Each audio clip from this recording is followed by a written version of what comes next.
ser humano nunca esteve tão necessitado de cura interior. Ansiedade, medo, insegurança, baixa autoestima, controle excessivo, síndrome do pânico, estados depressivos estão cada vez mais presentes no nosso comportamento, denunciando que o mundo interior do ser humano está adoecido. O problema é que, como a maioria vive assim, governado por esses estados, nós vamos perdendo o contraste e nós vamos aos poucos considerando tais estados como estados naturais e vamos nos conformando a viver assim até chegar, infelizmente, numa somatização ou numa doença.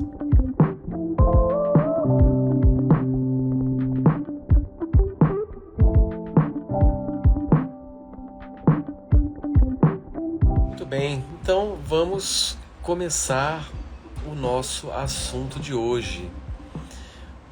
Bem-vindos, agradeço pela sua iniciativa de estar aqui, investindo seu tempo em me ouvir. Estamos de volta com tudo, com mais uma série de lives. O tema central desta nova série, que nós iremos explorar juntos, é sobre as dimensões da cura interior. O ser humano nunca esteve tão necessitado de cura interior. Ansiedade, medo, insegurança, baixa autoestima, controle excessivo, síndrome do pânico, estados depressivos estão cada vez mais presentes no nosso comportamento, denunciando que o mundo interior do ser humano está adoecido. O problema é que, como a maioria vive assim, governado por esses estados, nós vamos perdendo o contraste e nós vamos aos poucos considerando tais estados como estados naturais e vamos nos conformando a viver assim até chegar, infelizmente, numa somatização ou numa doença. Muitas vezes a doença física, ela é uma forma de protesto diante de uma realidade ou condição que nos fere ou que nos oprime, não é? E aquilo que eu sempre digo, as pessoas, quando nós temos um comportamento que passa a ser reproduzido por muitos, nós tendemos a aceitar aquele comportamento ou padrão como algo normal. Então, normalidade é apenas o resultado de algo que é reproduzido por muitos. Não quer dizer que seja o certo, e sim algo que está sendo reproduzido. E quando você percebe algo que se repete em seu entorno, algo que você está o tempo todo testemunhando e também convivendo, você tende a não reconhecer que aquilo que está sendo reproduzido de uma forma recorrente não é algo saudável, não é algo que é parte da nossa natureza. E esse é o grande problema, né? Nós estamos atravessando um momento em que esses estados que eu acabei de citar, eles estão sendo cada vez mais recorrentes ao ponto de se tornar estados comuns. E se nós não tomarmos a decisão, né, de investir no autoconhecimento, investir no desenvolvimento da consciência, nós tenderemos a ser solapados, levados por essas tendências. Muito bem. Bom, o tema dessa nossa primeira parte, nós vamos começar hoje uma série que tem como tema central as dimensões da cura interior. E iremos ter 4 partes, e em cada parte nós iremos explorar um tópico desse assunto, visto que nós teremos em breve, no finalzinho eu irei comentar a respeito, nós teremos em breve aqui em São Paulo mais uma edição do processo envolvendo o transe espiritual ou a chamada hiperincursão, que envolve o direcionamento para que você entre em hiperconsciência e possa então utilizar esse estado de hiperconsciência como um instrumento de transformação. E isso tem tudo a ver com as dimensões da cura interior. Então, se você está empenhado na cura interna, no seu processo de desenvolvimento interior, a imersão espiritual do transe regenerativo, ela é para você, mas eu deixarei para falar mais detalhes no finalzinho. Nós teremos agora em outubro 2 edições.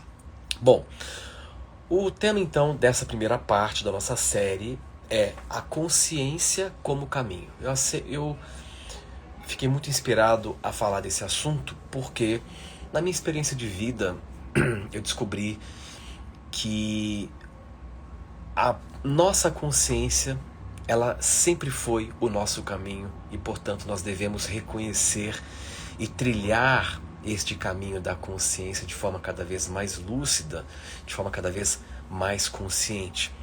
A consciência é sempre o caminho para a solução e para a cura. E é sobre isso que eu quero discutir com vocês ao longo dessa série. Falar da consciência como um caminho é apresentar a proposta de usar, de aplicar a própria consciência, a sua atividade consciencial, como um meio de resolução. É estar disposto a usar o poder da observação, o poder da percepção. Porque ao nos referirmos à consciência, nós temos que considerar o poder da observação. Ou seja, o que é essa consciência em nós, capaz de perceber a realidade, capaz de sentir, capaz de observar o seu mundo interior, capaz de observar a atividade dos seus pensamentos, capaz de observar a atividade dos seus sentimentos, evidenciando, obviamente, que se nós somos capazes de observar a atividade do nosso mundo interior e também do nosso mundo exterior, nós não fazemos parte desses elementos que nós somos capazes de observar. Então, tudo está acontecendo na consciência. Então, o que é essa consciência em nós capaz de perceber e de se auto-perceber? Como já disse inúmeras vezes, a autoconsciência foi uma grande conquista que nos diferencia das outras espécies. Então, hoje nós somos dotados de um cérebro altamente complexo, com um neocórtex, que nos habilita a manifestar um dos atributos mais importantes da nossa espécie, que é a autoconsciência. Com a autoconsciência, nós temos o poder de escolher. As outras espécies, até onde sabemos, funcionam a partir de comportamentos pré-programados, incutidos geneticamente e classificados como instinto. As outras espécies não possuem a autoconsciência, só possuem a consciência do meio. Portanto, elas não estão em processos de autorreflexão e elas não conseguem observar e reconhecer o que elas estão sentindo. Isso é muito interessante. Com o poder da escolha, que é uma derivação da autoconsciência, nós somos capazes de regular a nós mesmos. Nós somos a única espécie capaz da autorregulação por meio do pensamento, por meio dos sentimentos, por meio das crenças. Então, quando eu me refiro à capacidade de autorregulação, eu estou me referindo à possibilidade de, através dos pensamentos, através dos sentimentos, através da observação, afetar, por exemplo, a nossa fisiologia. Afetar também a nossa realidade ao redor. Esse é um outro tema, não vou entrar nesse assunto hoje aqui, que eu sempre explorei e falo bastante sobre a possibilidade da atividade da consciência influenciar a realidade ao nosso redor. E isso está acontecendo o tempo todo, quer você admita, quer você não, porque é uma característica intrínseca à sua própria consciência. Em outras palavras, nós somos capazes de gerar ambientes internos que podem otimizar a manifestação de novos potenciais, de virtudes, de capacidades que estão no nosso íntimo. Nós somos capazes de provocar o processo de cura, seja a cura interior, toda cura é sempre uma cura interior, não é? Não importa se é a cura de um desequilíbrio físico, ou não importa se é a cura de um processo psicológico, independente do nível da cura, toda cura envolve, em última instância, a cura interior. Porque tudo começa dentro de você. Tudo começa dentro de você.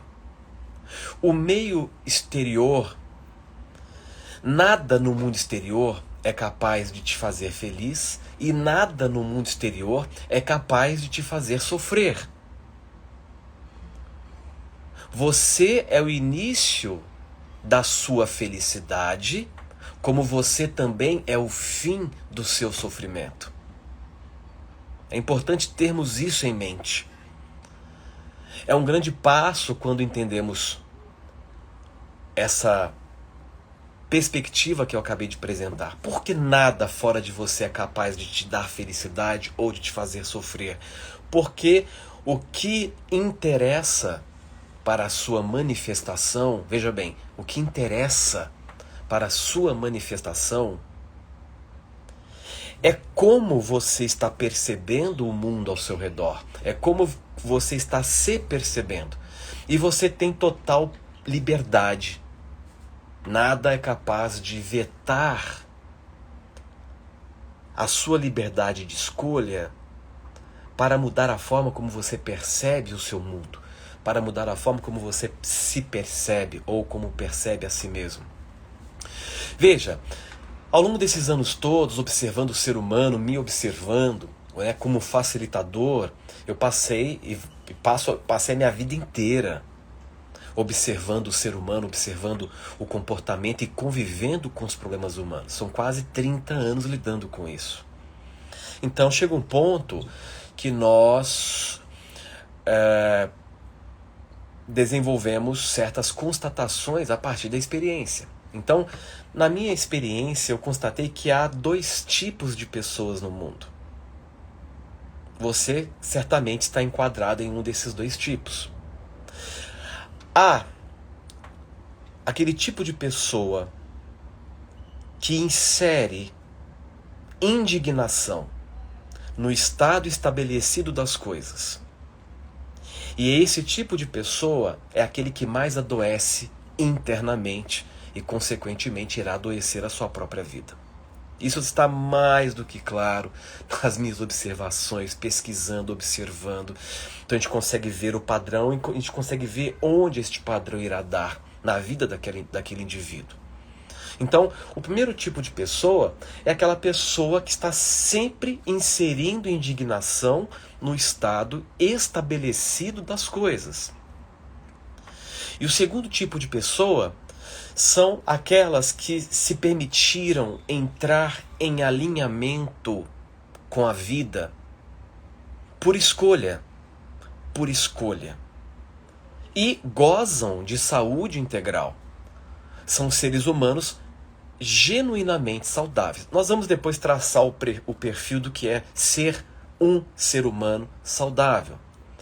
O que eu percebi ao longo da minha pesquisa, e venho percebendo desde então, é que nós todos, em maior ou menor grau, carecemos de uma reconciliação com a realidade, de uma reconciliação com a vida. Neste exato momento, certamente você deve estar em um nível de oposição com a realidade. E nós sabemos que nós não estamos em plena conciliação com a vida ou com a realidade quando detectamos no nosso funcionamento um nível de estresse emocional. É sobre isso que cura, saúde ou adoecimento está relacionado. Aquelas pessoas que se indignam, veja que essa resposta de indignação Essas pessoas que se revoltam, elas adoecem.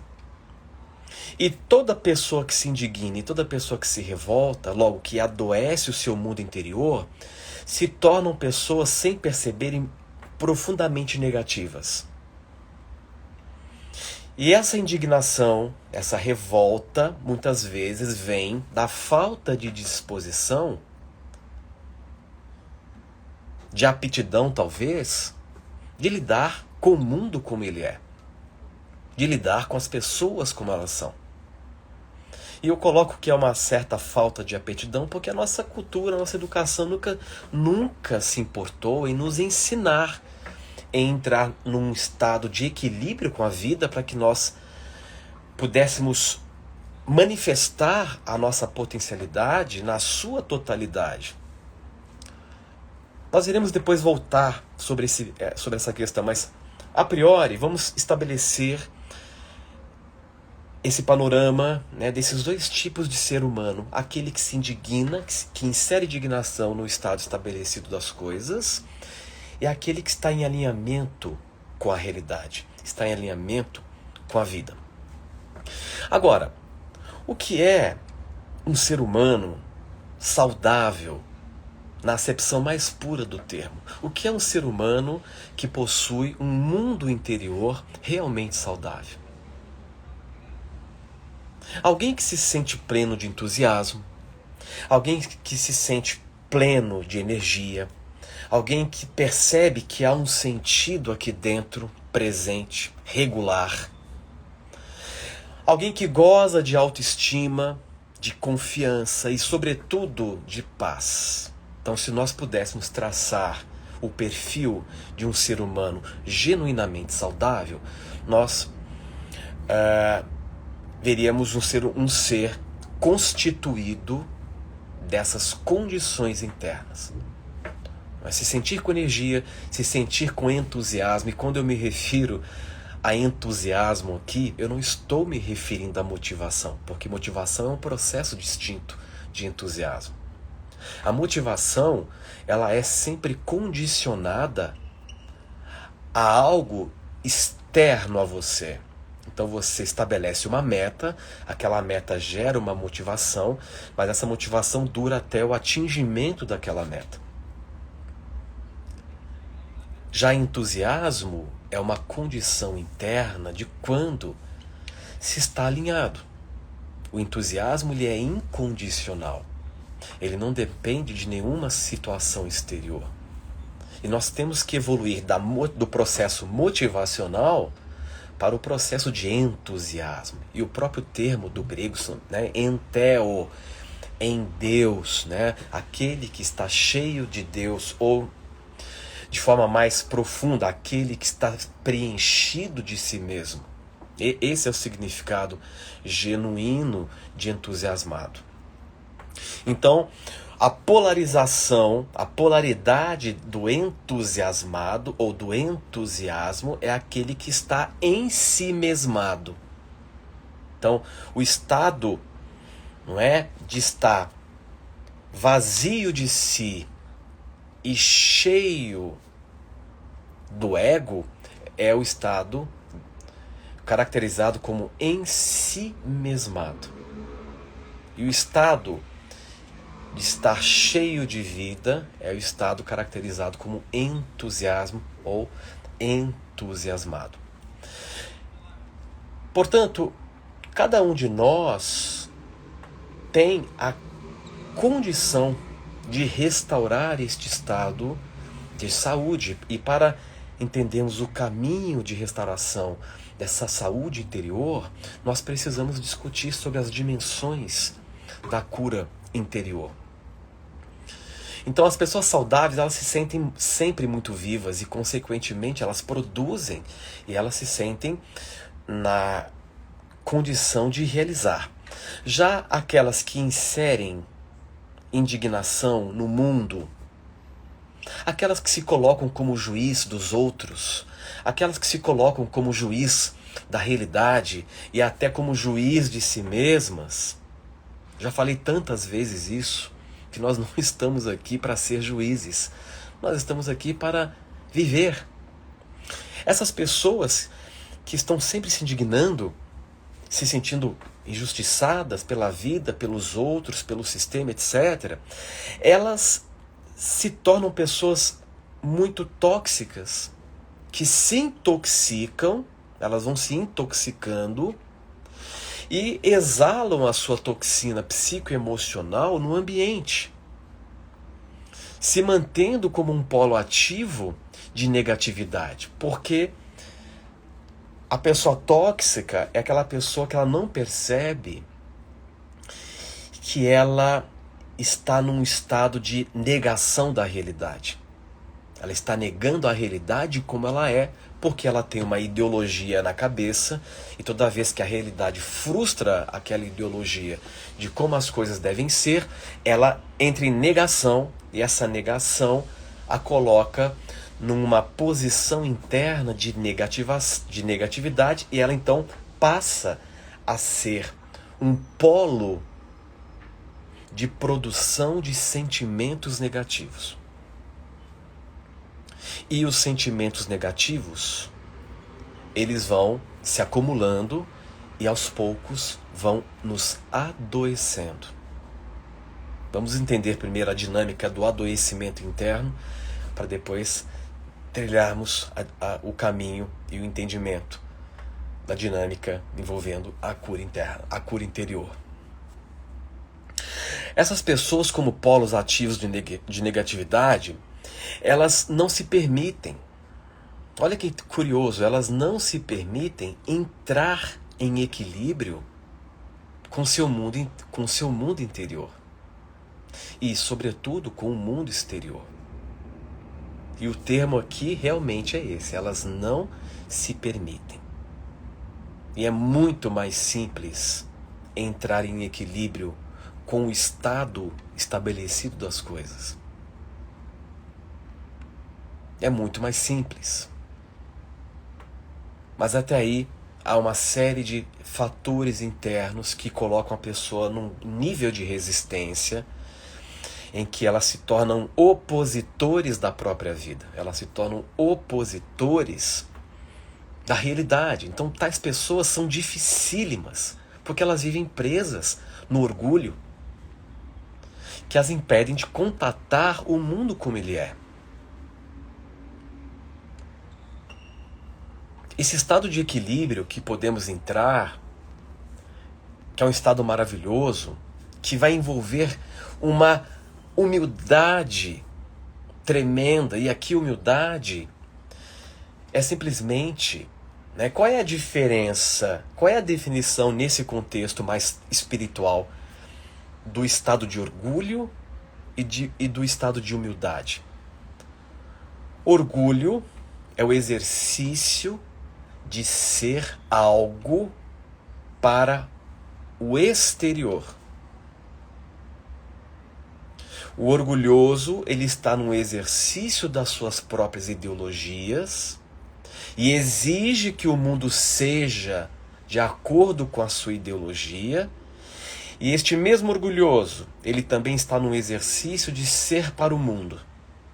Então ele se preocupa muito com a opinião dos outros, ele se preocupa muito com a aprovação dos outros, então ele vive em função.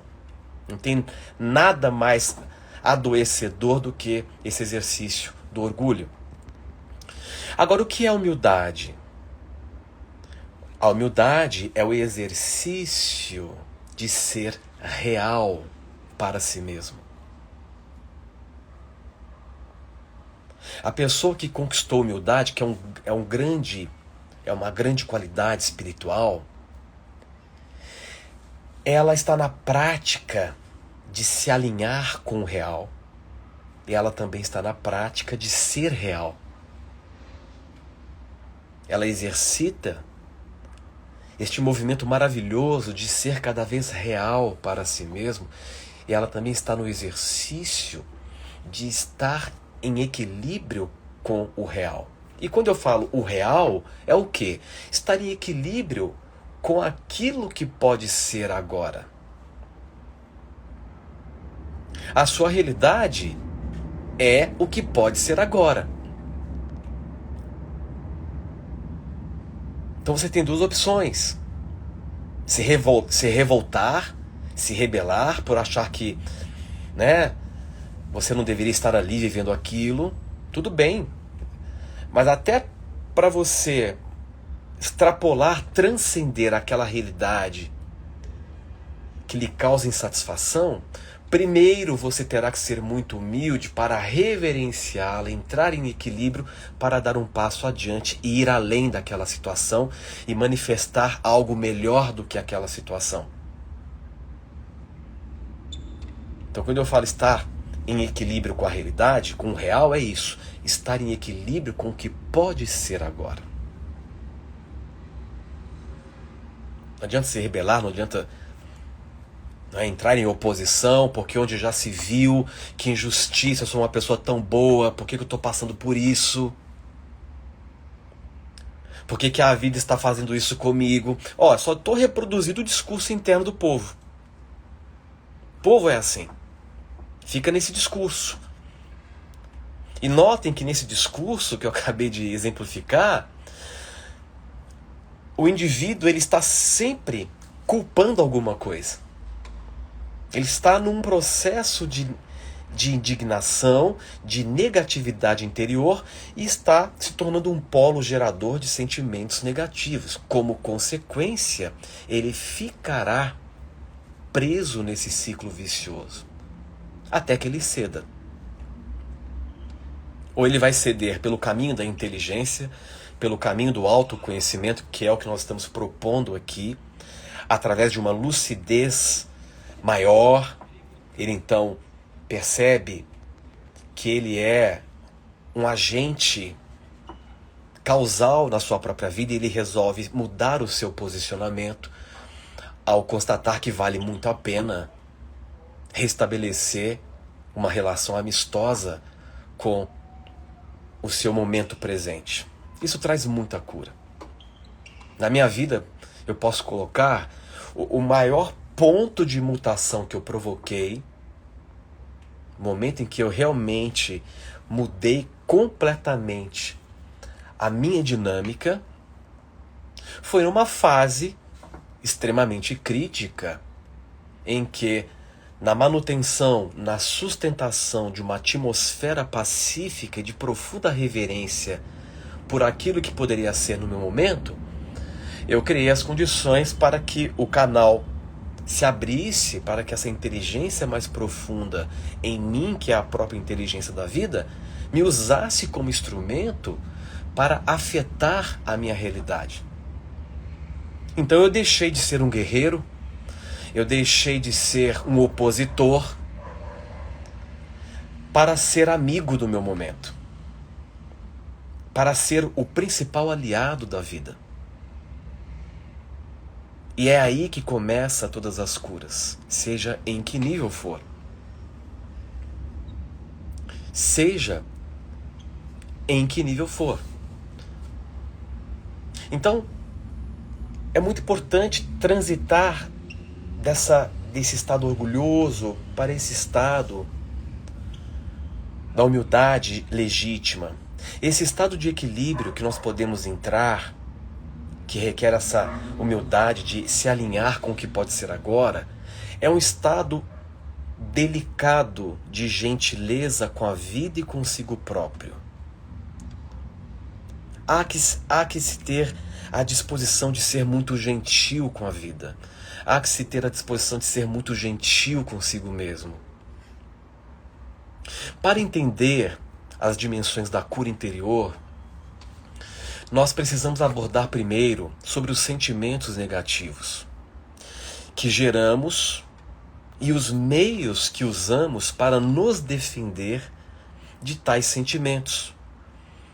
Então nós estamos produzindo sentimentos negativos e nós nos valemos de mecanismos mentais para nos defender desses sentimentos. O que apenas diminui a pressão de tais sentimentos sem que haja a liberação. Então uma coisa é você diminuir a pressão de um sentimento negativo, uma vez que o acúmulo de sentimentos negativos é o que causa o adoecimento do seu mundo interior. Outra coisa é aprender, saber como usar a consciência para liberar. Então, liberar aqui é uma palavra-chave, é uma palavra essencial. Vamos gravar isso. Pois é a geração dos sentimentos negativos e a sua manutenção e preservação que nos adoece e adoece as nossas vidas. Nós geralmente usamos 3 mecanismos mentais para lidar com os sentimentos negativos, que vão diminuir a pressão, mas não irão resolver. E quais são esses mecanismos mentais que nós usamos, que são os mais comuns, que usamos no nosso dia a dia, boa parte do tempo? Então nós temos, primeiro mecanismo, a supressão. O segundo, a expressão. E o terceiro, a fuga. A supressão e a repressão são as formas mais comuns de lidar com os sentimentos negativos. Na repressão, ela acontece de uma maneira inconsciente. Já na supressão, de forma mais consciente. Nós estamos suprimindo ou reprimindo porque nós não sabemos lidar com os sentimentos negativos. Nós não sabemos lidar com a dor emocional. Então, eu não quero sentir a dor emocional. Logo, eu suprimo ou reprimo, e muitas vezes essa repressão ela pode chegar no nível do recalque. Quando você recalca um sentimento, você já não mais o sente. Mas isso não quer dizer que o sentimento foi resolvido. Ele está ativo em um nível muito interno, e esse sentimento reprimido e recalcado vai buscar uma via de expressão periférica para se manifestar. Não há nada mais problemático, que mais adoece o interno do ser humano do que a repressão dos sentimentos. A pressão dos sentimentos reprimidos ou suprimidos, ela é sentida como irritabilidade, mudanças de humor súbita, pode ter sintomas fisiológicos como cólicas, insônia, dor de cabeça, hipertensão, alergias e outras questões somáticas. Então, quando você se depara com uma alergia do nada, por exemplo, ali pode ser o resultado de um sentimento que está sendo reprimido. As pessoas que se queixam de insônia, não conseguem dormir à noite, será por que essa pessoa não está conseguindo dormir? Certamente há muito sentimento negativo sendo reprimido. Uma criança, não é? Digamos assim, a criança como sendo a representação de um ser humano que ainda não está reprimido ou condicionado, ela dorme muito bem, ela não tem essas questões somáticas que o adulto desenvolve. Quando nós reprimimos um sentimento, isso acontece quando há muita culpa e medo sobre aquele sentimento. Então empurramos tal sentimento lá para o inconsciente para não senti-lo. Dos mecanismos usados pela mente para manter o sentimento reprimido, a negação e a projeção são os mais comuns. Na verdade, eles estão sempre juntos. Ao invés de senti-lo, nós projetamos no mundo, nós projetamos nas pessoas. Agora, você vivencia o sentimento como se pertencessem a eles entre aspas. E eles se tornam agora os seus inimigos. Olha que interessante. Geralmente é assim, quando você projeta um sentimento muito negativo reprimido em você, em alguém, você vai achar aquela pessoa antipática e não vai se sentir compelido a estabelecer uma relação, um contato. Então, ao projetar o sentimento reprimido, negamos em nós e reconhecemos no outro. O outro é assim, fulano é assado, não é? É mais fácil. É mais fácil. É mais fácil crucificar o outro com os teus próprios sentimentos. Essa é a base subjetiva de todas as guerras, de todos os conflitos, de todas as agressões e violência, de toda forma de destruição social. Projeção. por isso que nós vivemos num planeta de conflitos e de guerras, porque o ser humano ainda não atingiu o status consciencial que lhe permite olhar para si mesmo e assumir os seus conteúdos e se curar para se tornar um ser humano saudável.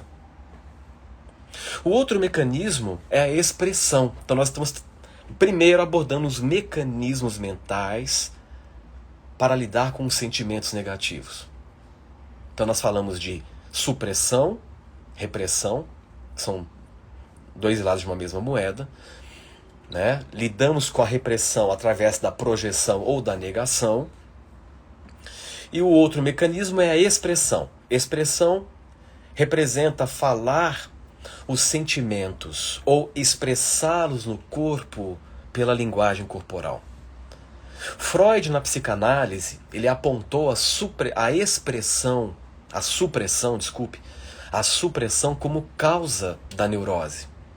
Assim, a expressão foi entendida erroneamente como cura. Na verdade, hoje é sabido que a expressão não resolve também. Muitas vezes cria mais oposição, né? Porque ao se expressar de forma muitas vezes agressiva, você cria mais oposição, mais animosidade e intensifica o sentimento. Então também não é o caminho. Ela pode aliviar a pressão, mas ela não libera o sentimento reprimido. E o terceiro mecanismo é o mecanismo da fuga. A fuga é o ato de evitar o sentimento por meio da distração. Fuga, nesse contexto psicológico, é evitar o sentimento se distraindo.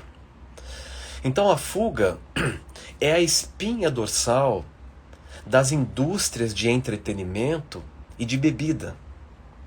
Então as indústrias encontraram um prato cheio nesse mecanismo de fuga. Porque as pessoas buscam entretenimento, na grande maioria das vezes, para fugir dos sentimentos negativos. É muito curioso afirmar isso, porque uma pessoa que está muito bem, uma pessoa que está realmente saudável internamente, ela não precisa de entretenimento. Olha que coisa interessante. Ela não precisa de distração.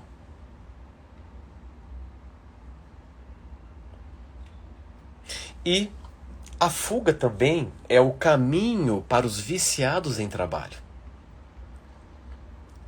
Tem pessoas que dizem assim, não, eu amo o que eu faço. Será que você ama o que você faz ou você está viciado em trabalho para fugir dos seus sentimentos, se distraindo? Fugir é evitar a consciência interior, porque quando você está em fuga, quando você está se distraindo, você está impedindo o acesso ao seu mundo interior, você está impedindo, você está evitando a consciência interior. O que há de comum nesses mecanismos que eu acabei de citar, que são mecanismos conhecidos da própria psicologia? O que há de comum nesses mecanismos? Eles aliviam a pressão dos sentimentos negativos, mas não os libera. Esse é o grande ponto. Tudo bem, em alguns momentos é claro que é importante aliviar a pressão. Você precisa aliviar a pressão. Eu não estou condenando esses mecanismos aqui. Muitas vezes eles são necessários. Mas nós temos que ir adiante. Nós temos que dar um passo adiante para a condição que nós somos capazes de liberar esses sentimentos através da consciência como caminho de libertação interior. Saber aplicar o processo da observação, como se a observação se tornasse um telescópio que você direciona esse telescópio para observar esse universo interno dentro de você, para então ser capaz de liberar. E a liberação, como nós iremos ver ao longo da série, só é possível a partir da consciência. Só é possível a partir da disposição, veja bem, só é possível a partir da sua disposição de entrar em contato, de observar o processo. E isso considerando o modus operandi da nossa sociedade, das pessoas como um todo, é ir na contramão do funcionamento comum. As pessoas estão desesperadas por ficarem inconscientes. Elas buscam o tempo todo a distração. A questão é que as pessoas, neste movimento desesperado para permanecerem inconscientes, elas perdem a oportunidade de se descobrirem, de avançarem em seu desenvolvimento e renovar as suas vidas, restando apenas a reedição das mesmas situações, fruto dos velhos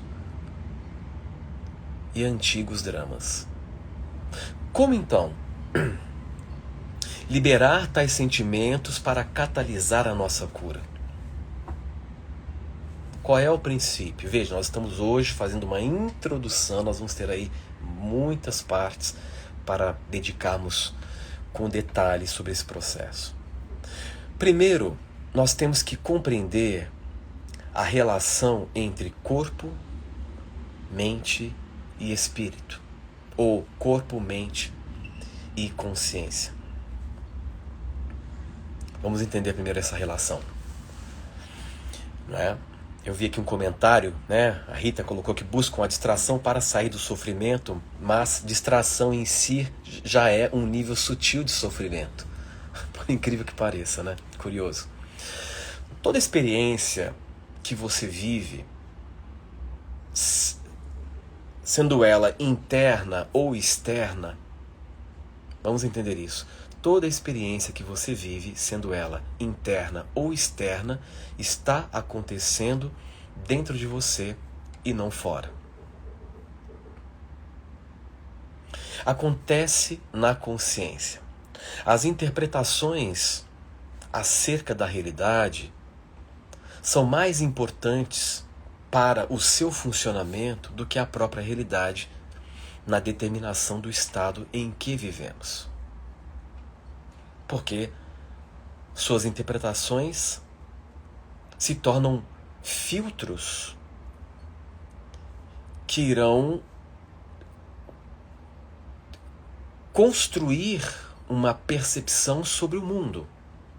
Se você usa um óculos com a lente azul, você verá um mundo azul, mas não quer dizer que este mundo seja azul, mas para você é. E para o seu sistema nervoso, para o seu sistema psicológico, para o seu sistema biológico, é isso que importa. Não é o que está lá, mas a interpretação que você faz aqui é o que gera um peso de valor para a sua experiência. Por isso que numa mesma experiência, as pessoas sentem ou têm reações diferentes. Aquilo que estressa profundamente uma pessoa pode ser algo completamente inócuo para uma outra.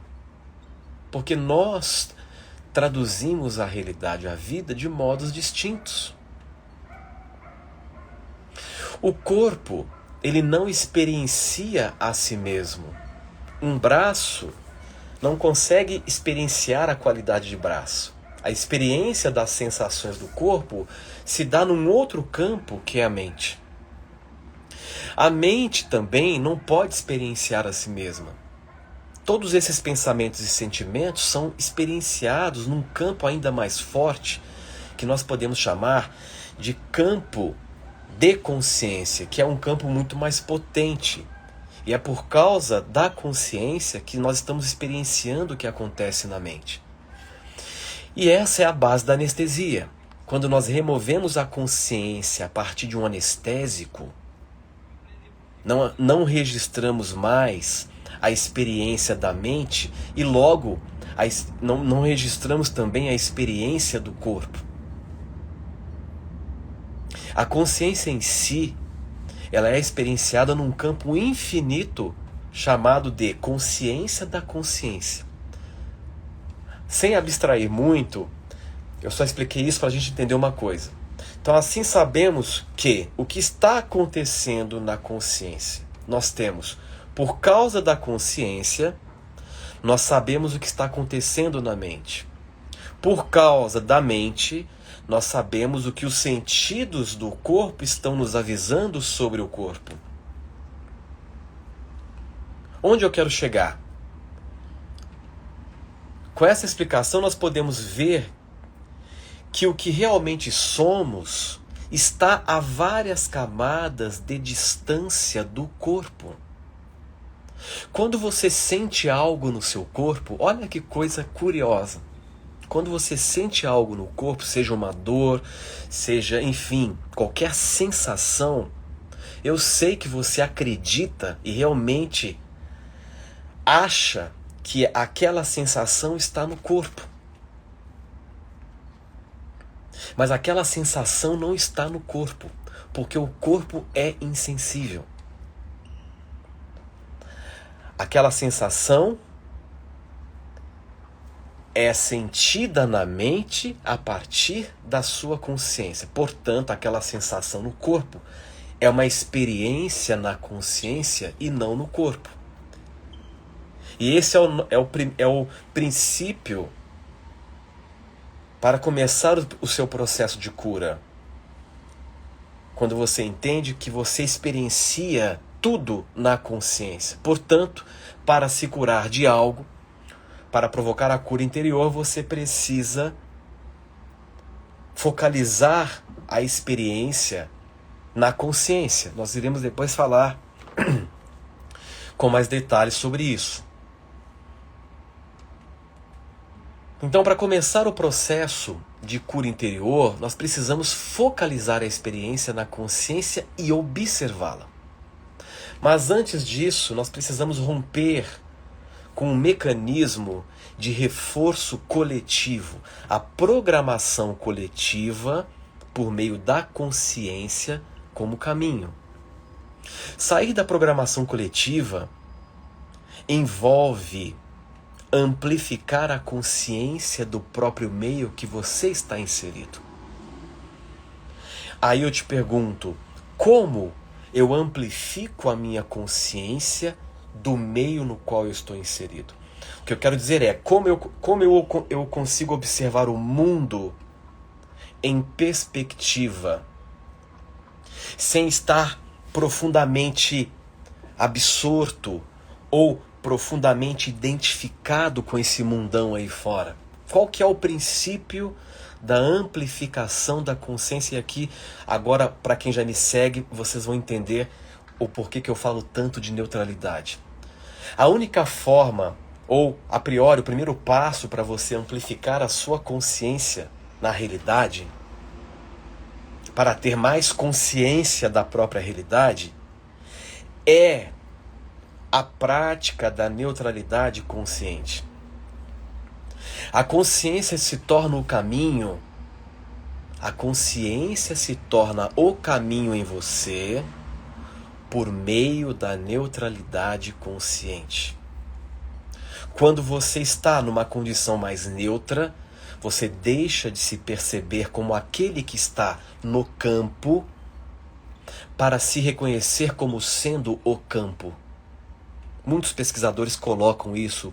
O próprio geólogo, o Greg Braden, que é um geólogo americano, ele fala muito disso. Você não está no campo de inteligência, você é o campo de inteligência. E essa migração de estado, de se conceber como aquele que está no campo para aquele que é o campo, só acontece quando você entra e domina a arte da neutralidade. Neutralidade não é imparcialidade, não é negação, não é alienação e muito menos indiferença.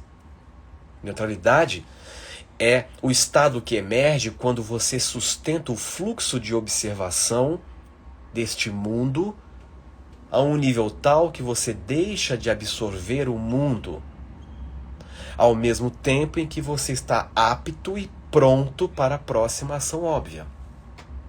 É pela neutralidade que você rompe com a programação coletiva.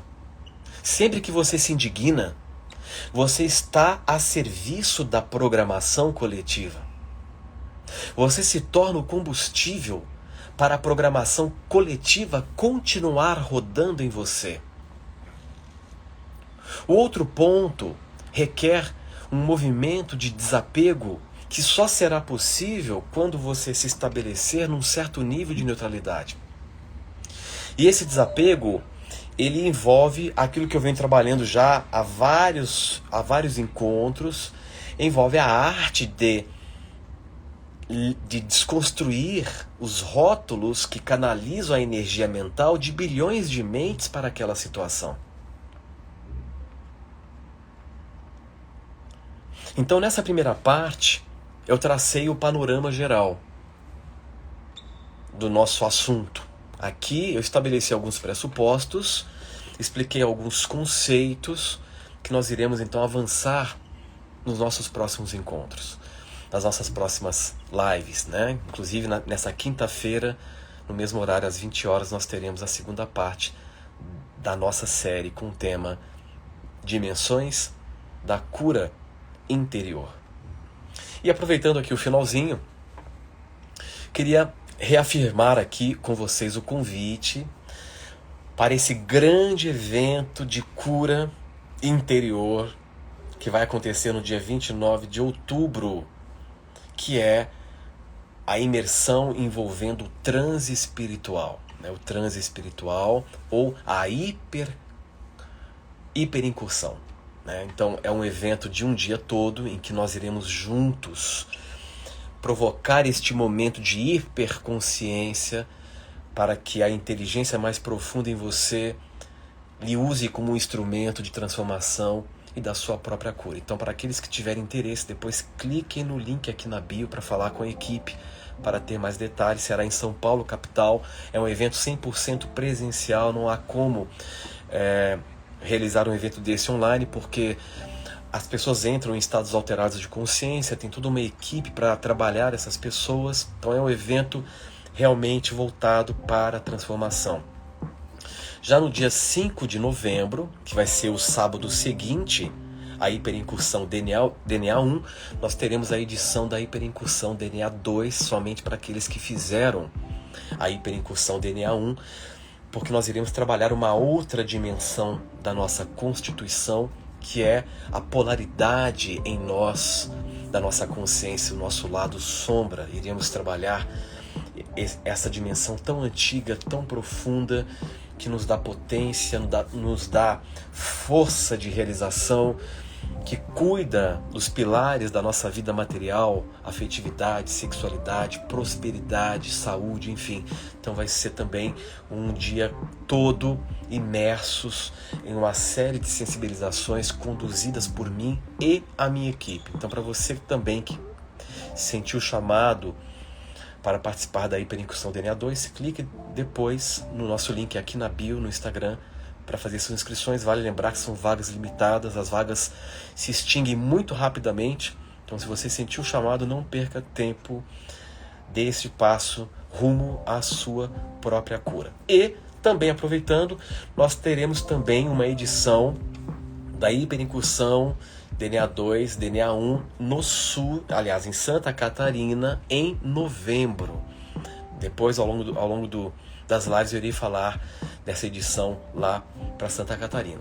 Então, para quem sentiu o chamado, para quem sentiu uma identificação com esse assunto que eu explorei hoje, saiba que o transe espiritual, ele é um processo poderoso que envolve exatamente esse contexto que eu estou explicando, que eu expliquei hoje aqui na primeira parte. Um grande abraço a todos, uma ótima noite, um ótimo descanso e espero vocês na quinta-feira às 20 horas aqui no Instagram. Forte abraço.